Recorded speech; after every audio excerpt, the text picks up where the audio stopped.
I am Porter Shreve. I'm a novelist. And though my most recent novel was in part historical, I really come here as a fan of narrative history, and in particular, as a fan of T.J. Stiles. I'm going to give a brief introduction to T.J., and then I'm going to have a few questions of my own, and I really hope that toward the end, we can hear from some of you with questions as well. T.J. Stiles is the author of 3 works of nonfiction. His first book, Jesse James, Last Rebel of the Civil War, won the 2003 Ambassador Book Award and was a finalist for the 2003 Los Angeles Times Book Prize in Biography. His second book, The First Tycoon, The Epic Life of Cornelius Vanderbilt, won the 2009 National Book Award for nonfiction and the 2010 Pulitzer Prize for biography. His third book, Custer's Trials, A Life on the Frontier of a New America, was finalist for the 2016 National Book Critics Circle Award for biography. These are among many other prizes. These are just a few highlights. And he won the 2016 Pulitzer Prize for history, his second. He's been a Guggenheim Fellow and a Fellow in American History at the Cullman Center for Scholars and Writers at the New York Public Library. He's an elected member of the Society of American Historians and a past faculty member of the World Economic Forum. He also holds a 5th degree black belt from the Japan Karate Association. If you go to his website, you can see all of the bones that he has broken. You won't see the bones, but you'll learn about the various things he has broken in his practice. And he teaches at a dojo in San Francisco still. As a member of the Council of the Authors Guild, he's been a tireless advocate for writers by supporting free speech, fair contracts, copyright, and much more. A native of rural Minnesota, he lived in New York for 20 years and now lives here in Berkeley with his wife and 2 children. TJ has been hailed, and I'm quoting from various prominent sources here, for his superb research, the stunning richness and sophistication of his work, for his breathtaking grasp of history, his ability to integrate economic, technological, intellectual, and political history, his ability to write state-of-the-art biography, crisper and more piquant than a 600-page book has any right to be. But I think what makes him one of the very best, and perhaps this is the key to his gaudy list of prizes and awards, is that he is great both as a historian and a biographer, as a researcher and a writer. He's adept at getting the facts right and getting to the emotional heart of the story, establishing context and immersing us in the psychological complexity of character. He's a writer, in short, both for the head and for the heart. He's a historian and biographer for writers. He's a historian and biographer for readers. If you haven't picked up his extraordinary books, I can't think of a better time. Welcome, TJ. Thank you very much. Thank you for coming. So I thought I would begin at the beginning to a certain extent and get a little, hear a little about how you came to become a writer and biographer, and maybe start with Foley, Minnesota, where you grew up. Rural farming community, mostly dairy farms? It was, I grew up actually about a mile outside of a town of about 1,200 people. Uh-huh. And my father was the town doctor and the county coroner. County coroner. So it seems like a conflict of interest, but he got paid less for being a coroner. So, it was, it's interesting. True West magazine, which is a magazine for aficionados of Western history, asked me to answer a bunch of brief prompts, and one of them was, say something about growing up in Foley, Minnesota. And, it's tough because you grow up in the country, and it's both a place that, it's an experience that people don't have anymore. It used to be the normal experience is to grow up in a rural setting, in an agricultural setting, and so I'm really grateful for that. At the same time, it's hard. I mean, there's poverty. I had friends who had their hands mangled from injuries with farm equipment when they're 12 years old. There's a lot of alcoholism and abuse and domestic abuse, things like this happen. And there's a lot of anti-intellectualism. But at the same time, I had teachers who went out of their way to help me and make up for the lack of resources that we had in our community and that I wouldn't be writing without today. So, it's you can't romanticize it. And it contributes to something that I alluded to, sort of an Easter egg I planted for myself in Custer's Trials, where I talked about the particular allure that New York has for the provincial boy who is drawn to the cosmopolitan center. And that was definitely me. I always wanted to leave as soon as possible, while all my friends wanted to take over the family farm. Uh-huh. And so, there's an inherent tension in that. There's always something that's a part of me, and yet I look back and I realize I've spent most of my life trying to escape it at the same time. Uh-huh. So looking back on the childhood, what from there made you, as you're reflecting on it, want to become a biographer and historian? Well, one thing is there was nothing to do, so I read all the time. Mm-hmm. And I actually, we had the World Book Encyclopedia, and I would just pull it off the shelf. And I loved history. History is about everything. And so, I always had an interest in history, specifically, and I read a lot. And so when I went to college, I got a National Merit Scholarship to go to college at Carleton College, and small school, great place to go when you're from the country, and a great school. And, I really loved history. I loved doing it right. And one reason I majored in history is of the writing. Doing original research and then writing in a way that felt more original than in English, for example, with a lot of criticism. I declared an English major originally. And so I went to graduate school in New York at Columbia University, planned an academic career. And when I got there, my advisor who was supposed to show up, David Cannadine, didn't show up for 2 years. And, still today, academic departments can be a lot like feudal societies. You need a patron. Mm-hmm. If you're going to get funding, if you're going to get the things you need to advance, you need to have someone in those committee meetings saying, no, this is my person. He's great. I want him to, make sure he's in the program. Whereas I went through my first year was fine. My second year, I was subletting an apartment from this family of Romanians who, it turns out, were completely lying to me about the situation. It was a federally subsidized apartment, and the father, who had gone back to Europe, in fact, was living down the street. And when I confronted them about this, they tried to drive me out of my apartment, and we went to tenant-landlord court, and they harassed me 24 hours a day. And finally, and then I turned around and I was suing them, and meanwhile I was trying to go through graduate school. And then on Christmas Day, they drilled out my locks and stole everything I owned. And it was just a disaster. I was homeless for a couple of months and finally, got my footing again. And so, the third year, at the end of that year rolls around. I'm just hanging on by my fingernails. And I had a professor who came up to me and he said, "Oh, by the way, that A+ I gave you for that seminar your first semester." And I remembered he loved the paper that I did. He loved the presentation I did.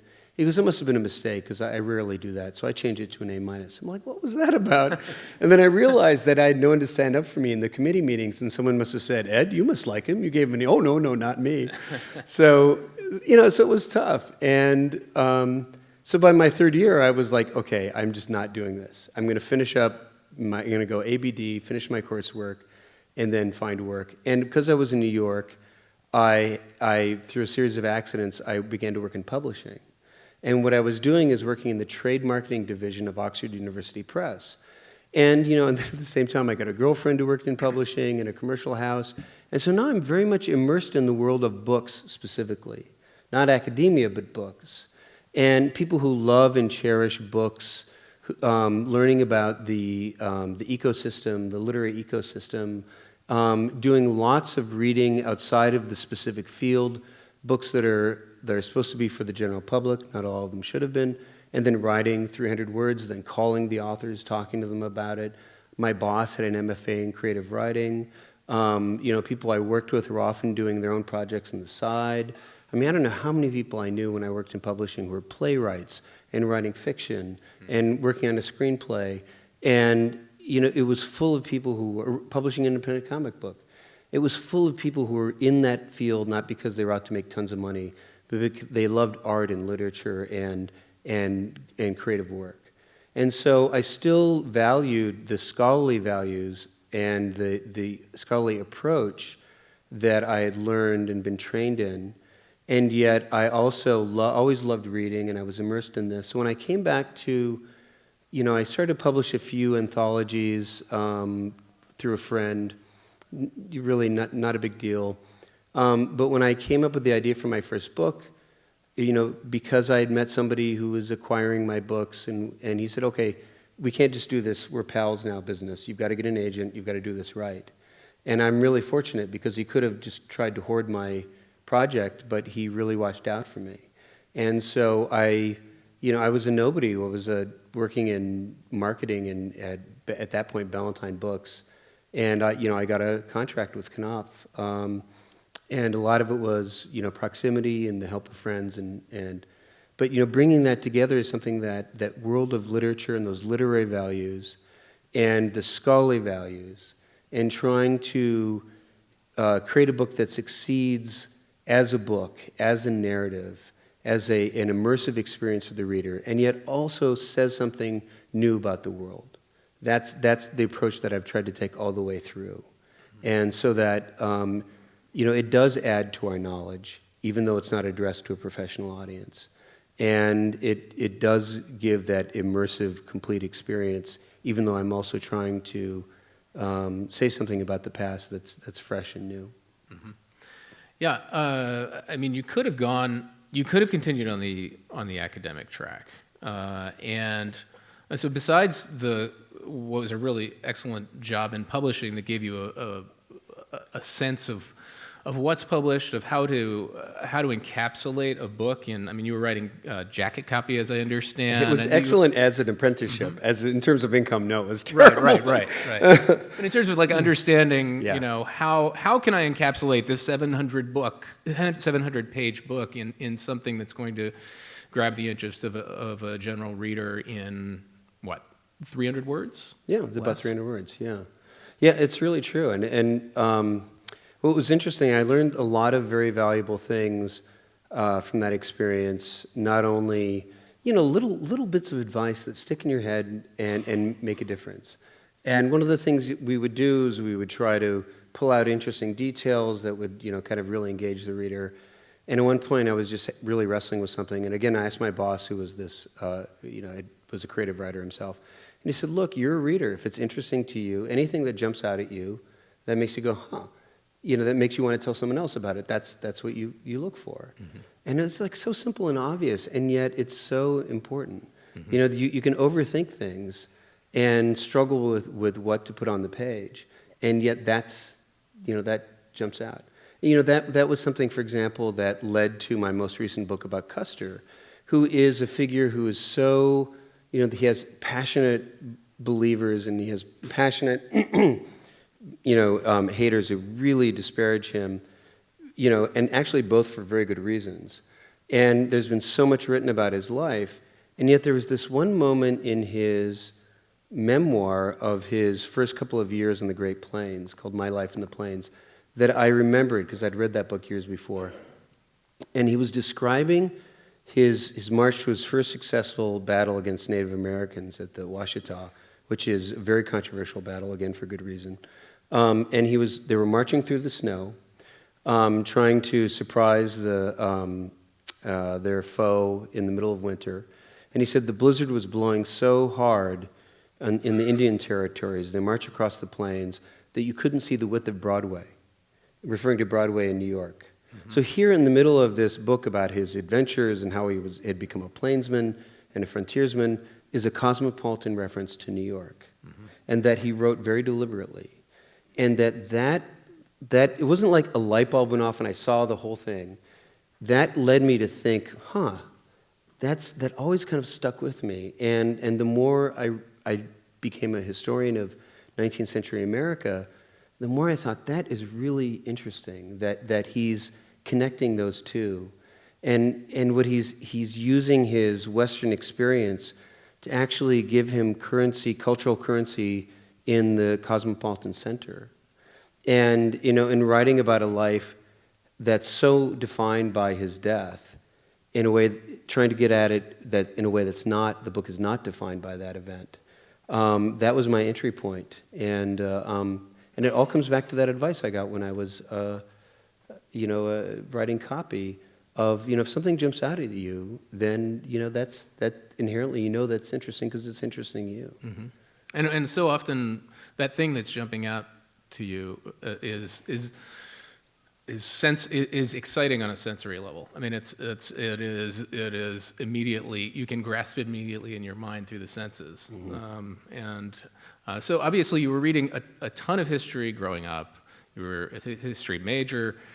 You went to Columbia on a fellowship for European history, right? That's right, yes. So, well, maybe talk a little about that and then how you transitioned into the 19th century.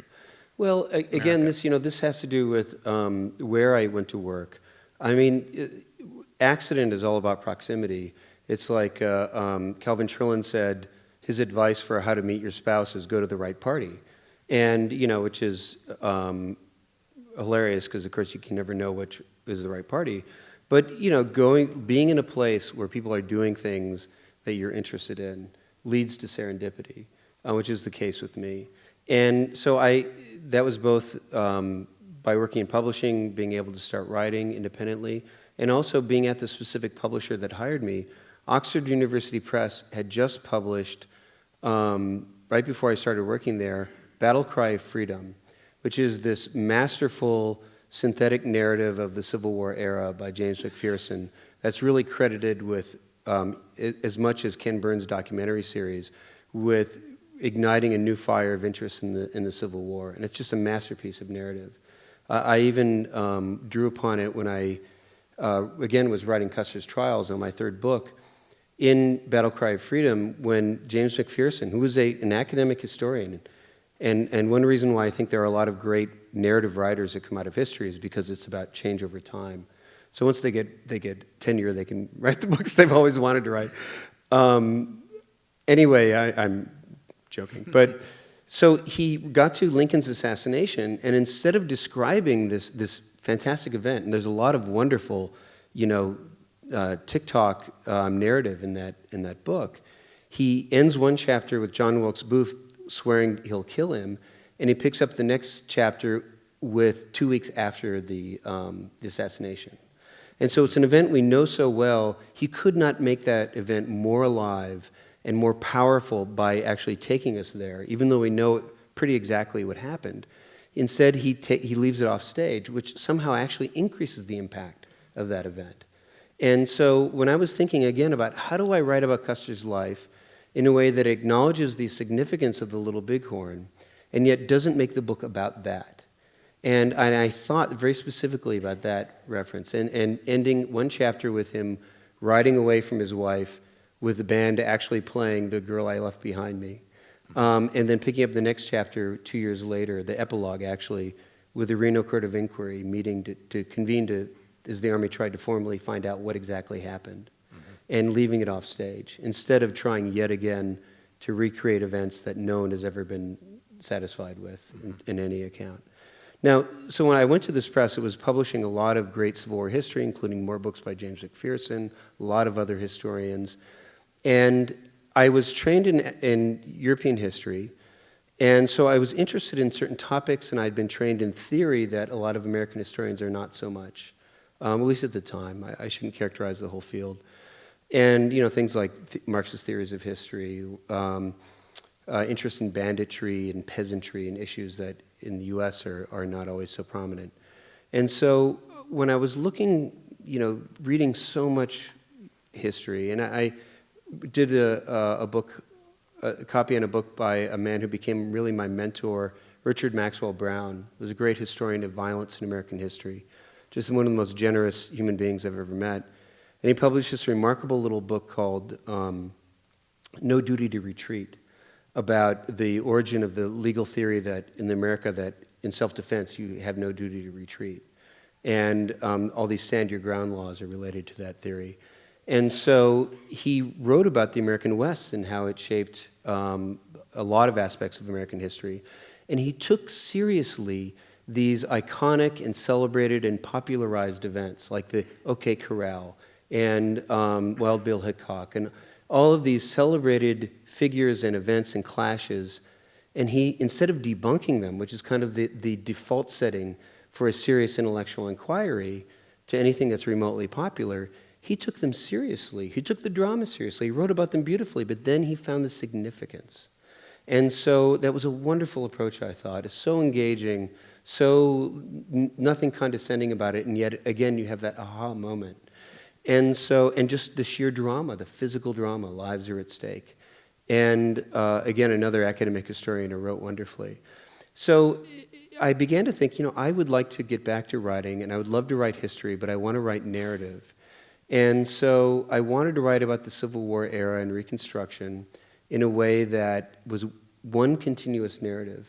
Because intellectually, I'm very interested in the way in which our world has come into being, and those things which we take for granted today.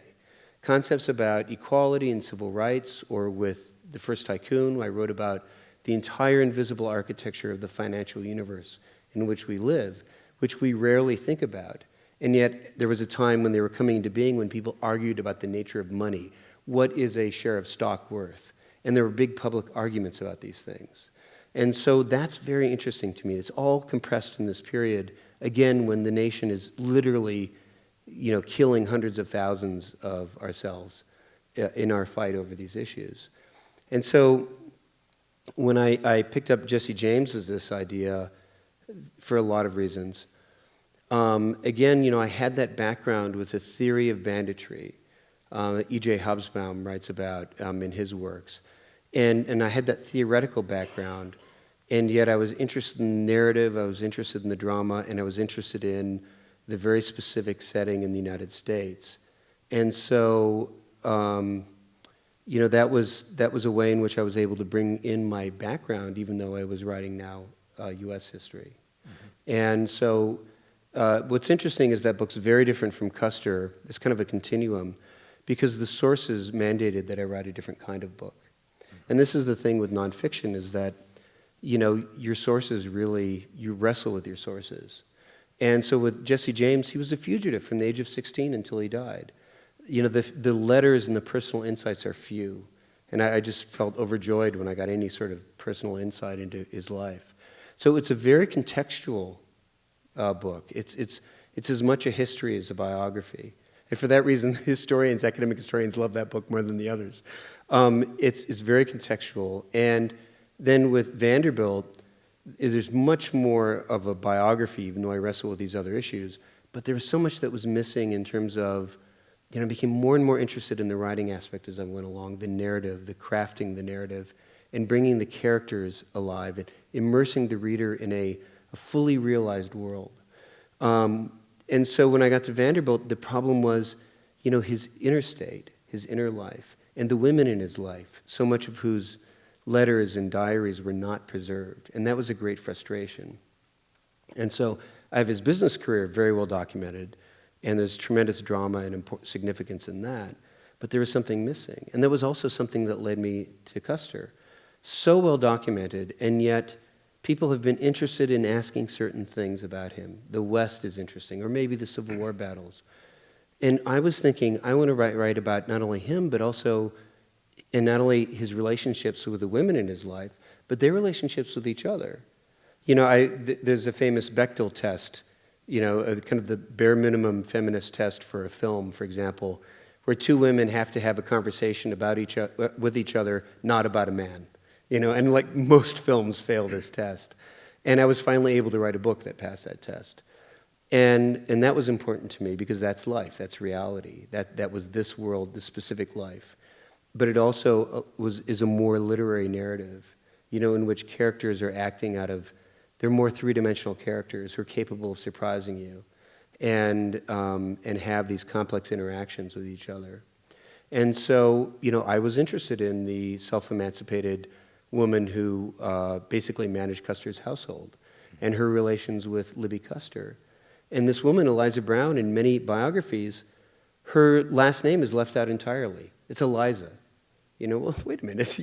She actually picked the name Brown so she could name her, I think, so she could name her son John Brown after the famous, abolitionist. I mean, this is someone who, she chose that name, and people are leaving it out. They're just not interested in her. And Libby Custer was interested in her, even though they struggled as well as liked each other. And her memoirs are full of rich, fascinating information about her. Some of it disparaging, some of it admiring, and just people haven't been interested in it. And so, you can take an old, worn-out topic like Custer, and you can just look at who else is in the room and ask different questions and come up with a very different look that doesn't debunk and, negate everything that's been written before, but can come out, I think, fresh and different. Yeah, I mean, I thought Libby and Eliza Brown were great characters, and particularly, I mean, they're more likable than Custer too. So in terms of like, really as helpful, a reader, yeah. I mean, well, Custer's an enormously magnetic character, but here are these two characters who are also sympathetic, Yes. and I think in that way, I mean, it brought this great dimension to the book. It also made me wonder, not knowing the era as well, obviously, as you do, the extent to which, at the same time as being fully realized individual characters and really great secondary characters in the book, the extent to which Libby was a woman of her time, and the extent to which Eliza was or was not emblematic of the African American experience and of race relations of the time. Well, this is interesting because you have to be aware, if you're writing in my case, setting is in history, in 19th century history, you have to touch base with the context. What is the experience? And especially when dealing with Eliza Brown before she shows up in Custer's life, you have to understand the history so you can sketch out what was her life like and take the few data points and put it together with what historians know so you can really get inside her experience.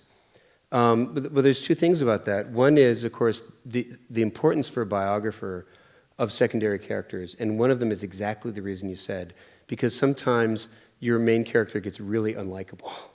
And, Custer reminds me a lot of Walter White from Breaking Bad, where sometimes you're like, yeah, this guy's actually really great, I hope he does okay. And then you're like, wait a minute, he's horrible, he's killing people, he's making meth, and yet, his constantly creating disasters and then finding a way out of them.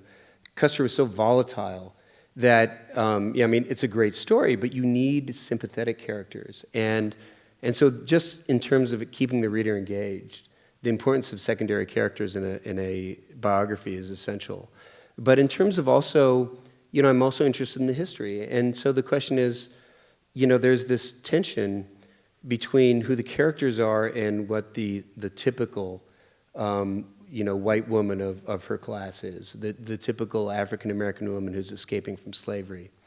And, that idea is problematic because, when we write about people in the past, we want them to fit neatly into, there's a sometimes conscious, sometimes unconscious desire for them to fill a certain role which fits our own moral architecture of the universe.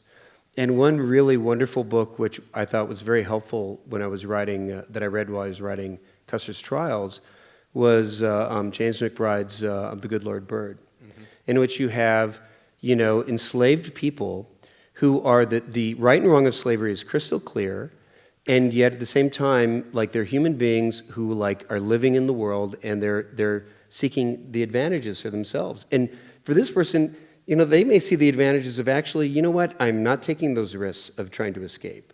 I'm not going to be your noble archetype. Everybody is maneuvering and trying to find what advantages they can. And so when I wrote about Eliza Brown, helpfully, again, for making her sympathetic, she speaks out on racial issues. She's often defiant with the Custers, sometimes even makes fun of them to their faces. And she makes a point of bringing them into slave quarters and talking to them about what the impact of slavery. And yet she's also diverting food out of the general's mess to build her own patronage network among other escaped slaves. And she's finding the advantage in her position and making use of it. She is someone who's really an agent, and it's not like all these high-minded, even though you can clearly argue there's social justice in what she did, a larger justice, she wasn't thinking justice. She was thinking, I see what my angle is here, and I'm going to play that card I've been dealt. And same thing with Libby Custer. She's both this very well-educated woman who wrote in her diary and letters about how she resented the restrictions placed on her, and yet, she ultimately was not going to rebel against them. She was not going to go off with the suffragists and the women's rights organizations at the time. And Elizabeth Cady Stanton is not going to find Libby Custer there, even though I think she would have been very happy if the cause had succeeded. She's going to make the most of the situation that society and history has dealt her. And so, you have to touch base with what's going on and the people who are challenging those norms so that you can see, to what degree the characters actually felt they had a choice. And this is very important in dealing with the theme of race, which is so central to Custer's life, because he had a lot of views that he inherited and that millions of white Americans felt. And he was able to make progress in some. He embraced emancipation. He developed this personal relationship across the color line. He had real respect for Eliza Brown. And yet, at a time when civil rights is literally being invented and written into the Constitution, when other Army officers who were his peers at West Point are embracing the cause of racial equality, he explicitly rejects it. And there are key moments in his life, and you can see him struggling with it, and then finally he makes his decision. And so it's easy, to simply condemn him and say, well, he was racist. But as a biographer, you have to say, did he have a choice? Were other people making choices? Did he explicitly reject this option? And in his case, early on, well, almost all white Americans went to war to preserve the Union, not to free the slaves.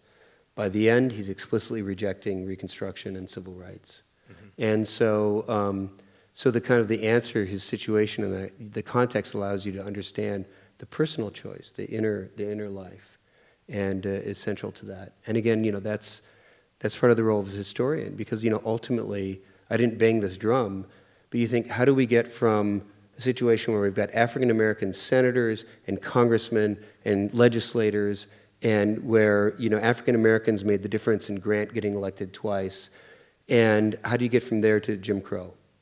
And people like Custer explain that. The millions of white Americans who resisted every step of the way and ultimately were able to triumph. And so, that's the embedded historical lesson. And yet ultimately, this is a book about an individual and a human being. Mm-hmm. And it cannot lose that, as a biography, it cannot lose that core, that essence. It's always about the person. Yeah, I mean, what's so amazing is that you're 3 for 3 in terms of finding a figure on whom you can latch a history and speak to a period while at the same time writing a compelling biography that a fiction writer and any reader would love to read. So I guess a couple questions out of that. Have you ever tried to write about a figure who just could not contain enough of the history that the book would be, for lack of a better word, big enough? Or have you ever found yourself, what are some of the, how did you do that? How did you seem to find the right figure every time? Or what are some of the challenges there? Or have you ever tried to sort of force a certain history on a certain character? You can talk about U.S. economics in the 19th century, and you're also talking about Cornelius Vanderbilt. There's no separating the two. You chose the right person, the first tycoon, and the right title. I guess, at what point do you know you've landed on the right person, or sort of however you want to answer that? Yeah, that's an interesting question. Sometimes, I approach a book and, I have an interpretive angle at the beginning, and it bears out really well. And with Jesse James, my theory as I went in, as I worked on my proposal, was that his life was not about resistance to the railroads and banks, which existed in America, that he was, explicitly using his bandit career to build support for both himself as a Confederate avenger and for those who were resisting Reconstruction. And the more I learned, the more that bore out. And so it was like I became more convinced of it as I went along. And with Vanderbilt, though, his life was so vast and expansive that it was really the reverse problem. How do I contain this? And this is someone who was born in George Washington's presidency, who hired Daniel Webster as a lawyer, who was in a train wreck in a three-car train with John Quincy Adams, who gave a ferry ride to Andrew Jackson, who was in business with P.T. Barnum, who made business deals negotiated with Lord Palmerston, did business deals with John D. Rockefeller. I mean, it's this gigantic life. And how do you kind of like find what's important and shape the story? And that's difficult. Sprawl is actually easier than making things big enough often. And with Custer, it's again, because of the volume material allowed me to have such an inner portrait of him. And again, a much more literary narrative to get as close to, as E.M. Forster writes, fiction is truer than history because fiction can take you beneath the surface. And we all know from our own lives how much is beneath the surface. And what I think is, as a nonfiction writer, is that I'm constantly kind of knocking, if the surface is not water but glass, I'm constantly knocking on it and looking at the shadows underneath and trying to point out to what I think is there without faking it and pretending that I know exactly. I mean, yes, of course, somebody can write something about how they felt, or someone can describe them, and maybe they're wrong because it's all on the surface. And yet, there are certain signifiers that give you a sense better than others. And with Custer, he was so emotive and so volatile and so expressive, often to his detriment, that it allowed a much more of a sense of his inner life. And so there were so many areas of his life that he was, of American history, that he was throwing himself into. He was trying to make a go of it in finance. He was trying to become a writer and a public intellectual. He was an army officer, which means not only was he in battle, but he's a mid-level manager in the first large organization in America that set the institutional pattern for the corporate economy. And his struggles with the bureaucratic workings of the army are part of the story. He was an explorer. He was fascinated by natural history. And so, again, sprawl actually was more of a problem. I've yet to find somebody who can't bear that weight, and yet you have to find organic ways of if you're interested in something, you can't just throw it in and just like lump in your explanation or your digression. I believe that telling is a part of biography or history as well as showing. But it must feel like it's essential to the telling, that you have to have the reader invested in the narrative so that they feel like they must know what it is you're stopping the storytelling to explain to them. Here are the stakes. Here is where these people are coming from. This explains the characters. This explains the conflict. And you have to have a sense of the characters in conflict before you can do that. In Custer's trials, I have this like explicit trick where before I talk about the larger shape of the conflict with the High Plains peoples on the Great Plains, I wait until Custer's on his first expedition, 1867, that leads to the first war against American Indians that he embarks in. And I literally wait until he's met some native leaders, he's been at a conference, he's intruded on a dinner, they're riding toward this village, and they meet a line of warriors lined up, and everyone expects a battle. And it's a cheap trick, and I'm very happy I did it. And then I stop, and I say, okay, what is this all about? So that the reader knows, okay, it's a cliffhanger, you're coming back to that battle, that imminent battle, but, why is there a conflict? And then I can talk about the environmental issues and talk about the political conflict and the nature of settlement versus migration and trade and how all these things have led to this moment. And so, I'm creating, as a writer, everything has to serve the reader's experience. And so understanding is a part of that experience. Knowledge is a part of that experience. And yet, I'm not providing a series of encyclopedia entries. I'm creating an organically complete, as much as I can make it, narrative.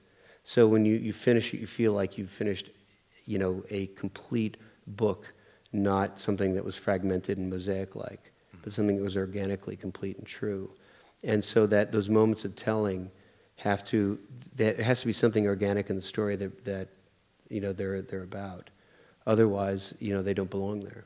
I mean, this sounds exactly like Fiction Workshop. I mean, really. Yeah. I mean, begin in medias res. I mean, the Vanderbilt book also starts. I mean, it starts after his death, but it starts with a trial. It starts in a dramatic situation, a contested will, which so many great 19th century novels are about that very thing. So many great novels are about that. And then once you've established that hook, you go back into, to the beginning. But are they're able to do some more of that showing. And so it's a very, very effective narratively. Well, that's the thing, is that this is something David Lodge talks about in his book of actually newspaper columns, I think, The Art of Fiction, where he talks about the difference between suspense and mystery. And when you're writing nonfiction, actually now, to quote my friend Ethan Waters, he says, when you're a nonfiction writer looking what to write about, write about what you don't know about what you know. And that's a good rule for nonfiction writers. You're telling people what they don't know about what they know. So people, they may pick up a book about a guy who I bring into every book I write, Adelbert Ames, who was not a classmate, a year ahead of Custer, who was like the opposite of Custer. He was both a boy general in the Civil War, but he was non-flamboyant. He believed in civil rights. He was adapted very well to the new America that he helped make. But nobody's heard of him, and nobody's going to care about him. And so they're just the traction that people have on the subject is not going to lead them into the book. You write about Custer, and not only do you have a more volatile figure, it's actually probably more fun to write about, but you have people, okay, they have a known quantity, and then you give them the unknown aspect of that quantity. That's what you do. And if you don't have anything unknown to write about, you either have to resign yourself to telling the same damn story again, hopefully better, or you find a different subject. Yeah. And my choice is, if I can't find something new way to look at it, to have people kind of sit back and say, that's it, wow, that's fascinating, then I should be working on a different subject. Yeah. And so, that's the thing, is setting up a book like that, a narrative. I have to give the reader a sense of where we're going, if they don't already know, a sense of why this life matters. And with Custer, I don't really need to. Like, we know this is a big dramatic life. So I didn't begin with, I have a preface, but you can skip the preface if you want to. I begin at West Point, not with his birth, but at West Point. And with Vanderbilt, it was this huge life, and people are sort of aware of the name of Cornelius Vanderbilt, but they might not quite know how significant he was. So by opening with the trial after his death, it shows like the conflict he generated, the scale of his life, the sort of this is where we get to at the end, is this titanic, figure who never held public office yet towered over American life. And so that sort of, signposts the whole thing, tells us where we're going. I forget who had actually said this, but one definition of plot is something, again, my old boss at Oxford used to say, and I forget who he was quoting, is that you create expectations and then fulfill them. Yeah. Though you probably know who it was who said that. The fulfillment may be different from what they expect, but people know they're going someplace. Mm-hmm. And so if they really know where you're going, like with Custer, like, yes, we know how it ends, then you're dealing in, you may have shorter segments that are suspense. You don't know how this battle goes, et cetera. And yet the whole thing is a sense of mystery. How is it that we got to this end? How did it's the story of the story, how did it unfold? Mm-hmm. So, that's a lot of writing history, is kind of balancing they're not even mutually exclusive, but those kind of two ways of thinking about storytelling. Yeah. This is a good time to bring you all in if you have questions for TJ. Yeah, there's a roving microphone. Here it comes. And I'm happy to answer questions about... Oh, actually, sure, okay. Oh, right. That Sorry, you've sounds got to good. retreat. We've got to send Yeah, you away. I'm happy to answer questions about specific subject matter, or if you want to ask me about the Little Bighorn, which my book isn't about, you can certainly do that, or about writing. Anything is fine. Okay, I think it's more about writing. You were talking about your interpretive angle when you start a project. Is that sort of the same as like a thesis or a premise, or like something that you want to prove or disprove by the end? Do you have something like one sentence so that when you get to the end of the book, you're like, yeah, this is the basic thing that it's about? You start it like that? Yes, absolutely. But it kind of depends. Sometimes a subject can be so big that what you have to say about them may not be so easily condensed. With Vanderbilt, the one sentence is more of a descriptor rather than a thesis about him. That Vanderbilt is a central figure in the making of the modern American economy, and that in his life, not only did he physically create industries and organizations and volumes of wealth and wealth disparity that we still deal with today, but the basic concepts of our economy emerge in his life. And so I don't have like some specific thesis like the secret to Vanderbilt is this, or he was too big for that. Custer and Jesse James died in their 30s. And so it was easier to get at it. And also they're very well-known figures in a way. There's been a lot written about their lives. And so I had to really think about it. The way I put it in Custer's trials is that I'm not out to debunk everything that's been written before. I'm changing the camera angle. What do I have to say about this subject? I'm not just going to tell the story again. What does it have to say? And so with Custer, I can reduce it to a sentence. Here's a person who helped to create the modern world and yet was never able to adapt to it. That his life was about the destruction of slavery, the establishment of civil rights, the creation of a unified nation state, the destruction of native autonomy and the sort of consolidation of federal power in America, the rise of literary culture, the rise of Wall Street. All these things are a part of his life, and he's engaged in them. And yet his life is so volatile in part because he could never really adapt to all these aspects of modernity he's helping to create. So now, you go into the specifics in the book, and, that applies it to varying degrees of truth. With Jesse James, I had this very specific idea. He was not American Robin Hood. He was really more of a kind of early prototype of the terrorist that he was using. He was an outlaw, he was a criminal, he was a violent person by nature after the Civil War, and yet his life was about using violence to promote a political cause and a political understanding of himself. And so that's a really clear thesis. But sometimes you have a subject that's too big for that. And so, you have to have a sense of, with Vanderbilt, like the early part of his life is about the rise of competition and the whole making of the idea of competition. And later in life is, it's just like his life brings out some of the major themes in that thing. But often you can really get down to a nugget. And of course, you're going to find complexities and aspects of your work that may not fit.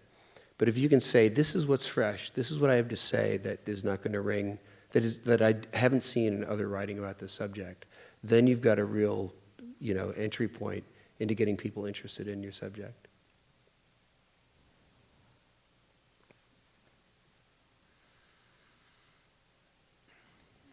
Maybe I don't need that. Hello, Mr. Stiles, and welcome to this holy pulpit of the Praying Salvage State. Thank you.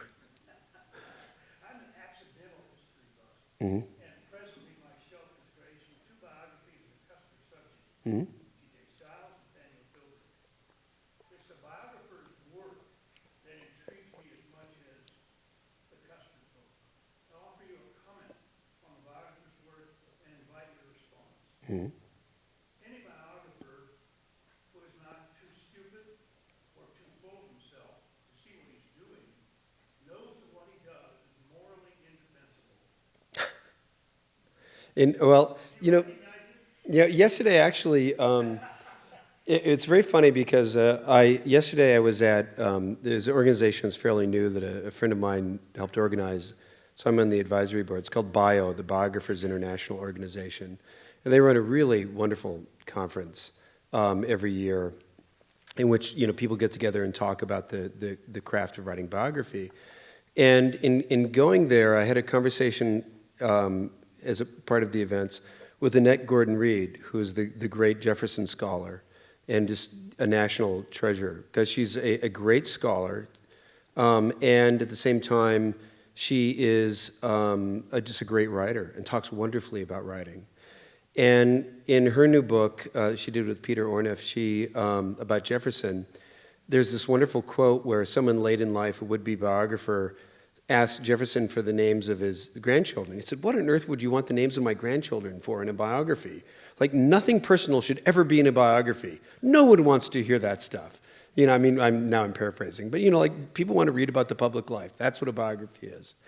And then later that day, Claire Tomlin, who is just fantastic, wonderful writer, was talking about how really morally indefensible the biographer's trade is, like rummaging through old letters, going through the most intimate details. In my book on Custer, I cite letters, quote letters, and make clear references to Custer and his wife's oral sex, among other things. It is morally indefensible. It's very intimate. And yet, this is this is why I write about dead people, So, unfortunately, Custer appears to have been sterile, so I don't have anybody, any descendants chasing me. But this is the craft, is that you're writing biography. It is again, where in my case the scholarship is history, where scholarly values and literary values meet. And what is literature? It's about the human condition. It's about what it means to be a person moving through the world. And so that means the big issues about the aggregate, which is what scholarship tends to be about, humanity, and the literary writer is about the human being. And so, I'm interested in both, but ultimately I'm trying to bring out that experience of what it is to be a person. And so, I'm really invading his privacy. And Claire Tomlin was talking about how maybe she was telling her husband, maybe we should burn our letters. He was like, "You're a biographer, how could you say that?" But she was starting to think about, what if somebody wrote about me, and it horrified her, And so yeah, it's a good point. And yet it's an inherent part of what we do. We're digging up dirt and making someone look bad, or trying to apologize for them, you're in trouble. We're looking for the complexity, the contradictions. Like when Custer's at his worst, when he's cheating on his wife, I think, or engaged in opposing civil rights. Okay, how do I keep before the reader the fact that people who knew him loved him, that he had a sensitivity to his wife's emotional state and a need for her that allowed them to get past these crises he created? How do I keep the contradictory aspects when it can seem so stark in one respect? And you've got to build this intimate understanding of the human being to understand things that otherwise would be inexplicable. And so, that's the task, and which can also seem morally indefensible in another sense. Because, Custer, and people for very good reasons, find him to have played a morally abhorrent role in American history. And there's certain aspects of his life where I can see exactly where you're coming from. But my job is to present him as a man in full, because then you don't understand why people loved him if you're out to focus in on this one aspect. And people can write those books, and that's fine, but I'm writing the whole life. So, sometimes what I'm doing is morally reprehensible in the outer sense, and sometimes in the inner sense, and yet it's part of the task. If I can add just a moment to that, you poke yourself a bit with your own sword when you retreat to the safety of only writing about dead persons. Yes. Your very work enlivens them again, brings them from the grave, presents them as living, breathing beings for us all in a contemporary mode. I'll take that as an endorsement. I don't know if it is, but okay, thanks. Thank you. Yeah, that's the task, yeah. Oh, last question. Okay. You use the adjective fresh several times and as a goal for your writing and what you can bring to a subject. And it sounds like in the case of Jesse James, you had a thesis at the outset that provided that fresh perspective for you. I wanted to know with your other subjects how much research you have to go through before you know or confirm that you have a fresh perspective to the story. Yeah, that's a very interesting question, and you know, having a good editor sometimes helps.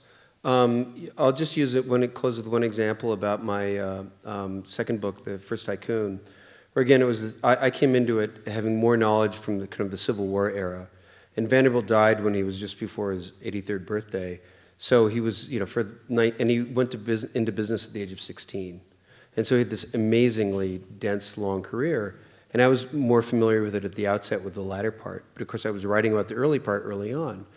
And I got carried away with, again, interest in this major lawsuit. And so I delivered the first few chapters to my editor, and they were bogged down with details because no one else had written about them before, and yet had no sense of what it was about.